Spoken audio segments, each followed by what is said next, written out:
बहुत ही अनप्रेसिडेंटेड सी सिचुएशन है, जिसके चलते आज हजारों लाखों पैसेंजर्स ग्राउंडेड हो गए हैं और बड़ी अजीब सी स्थिति है, क्योंकि पहले ही भारतीय एविएशन सेक्टर एक डुओपली का शिकार है। यानी कि मोटे मोटे तौर पर सिर्फ दो ही एयरलाइंस हैं जो पूरे एविएशन मार्केट को कैप्चर करे बैठी हैं। एक है इंडिगो और दूसरी है एयर इंडिया। उसमें भी इंडिगो एयरलाइंस एक ऐसी एयरलाइंस है जिसके पास लगभग 70% मार्केट शेयर है। यानी कि हर 100 फ्लाइट्स जो देश में उड़ती हैं उसमें 70 फ्लाइट्स इंडिगो की उड़ती हैं।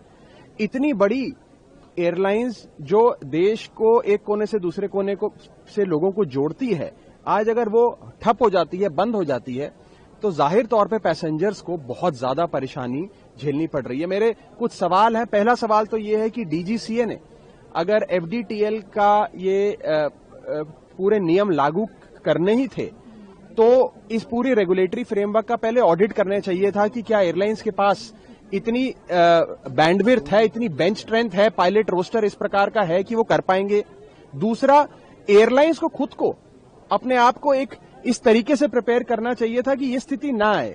और अंत में जो पैसेंजर्स जिनकी आज न जाने कितनी इंपॉर्टेंट बिजनेस मीटिंग्स कैंसिल हो गई, जॉब के इंटरव्यू कैंसिल हो गए, शादियां रिसेप्शन कैंसिल हो गए, उन पैसेंजर्स को कैसे कॉम्पनसेट करेगी एयरलाइंस और डीजीसीए, इस पर सोचना चाहिए। आप उनकी टिकट का पैसा तो उन्हें वापस शायद कर दें क्योंकि फ्लाइट ही नहीं उड़ी, लेकिन उसके अतिरिक्त आप क्या कॉम्पनसेशन ऐसे पैसेंजर्स को देंगे, इसके बारे में भी हमें सोचना चाहिए। और एक बड़ी बात जो मैंने आज से कुछ समय पहले पार्लियामेंट में भी उठाई थी कि भारत का एविएशन सेक्टर एक प्रकार से मोनोपोली बन गया है।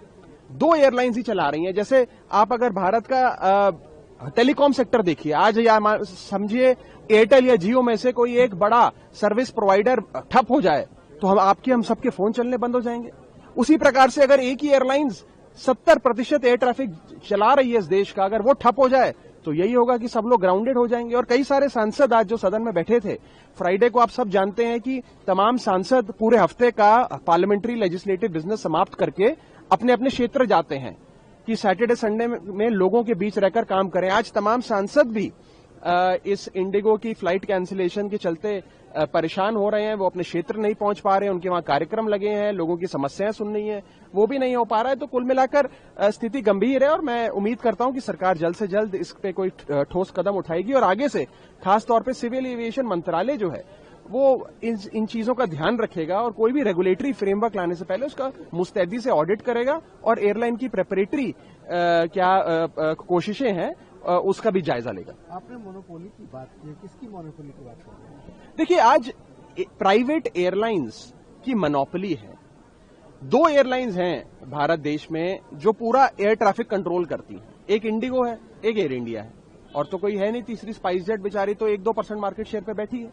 और ये दो एयरलाइंस इंडिगो और एयर इंडिया में भी अधिकांश हिस्सा इंडिगो का है। मैक्सिमम फ्लाइट्स इंडिगो उड़ाती है और इंडिगो ही अगर ठप हो जाएगी तो जाहिर तौर पे पैसेंजर्स को बहुत तकलीफ होगी। तभी मैंने बात करी रेगुलेटरी फ्रेमवर्क की, एयरलाइंस के खुद की ऑडिट की। एफडीटीएल जैसा कानून लाने से पहले, एक नियम लाने से पहले पूरी मुस्तैदी से तैयारी होनी चाहिए थी। और सबसे जरूरी, पैसेंजर्स जो हैं उनकी कॉस्ट, उनकी जो आप टिकट कॉस्ट को तो शायद रीइंबर्स कर दें, लेकिन जिसकी शादी कैंसिल हो गई, रिसेप्शन पोस्टपोन हो गया, जॉब इंटरव्यू नहीं दे पा रहा, स्टूडेंट एग्जाम के लिए नहीं पहुंच पा रहा, कोई बिजनेस मीटिंग के लिए नहीं पहुंच पा रहा, किसी के घर में कोई बीमार है, वो उससे अस्पताल जाकर एक शहर से दूसरे शहर मिलना चाह रहा है, वो नहीं कर पा रहा, उनकी जो ये ह्यूमन कॉस्ट है, जो कि इमोशनल कॉस्ट है, अपॉर्चुनिटी कॉस्ट है, इसका खामियाजा कौन भुगतेगा? पार्लियामेंट में उठाएंगे? जरूर उठाएंगे, प्रयास करेंगे।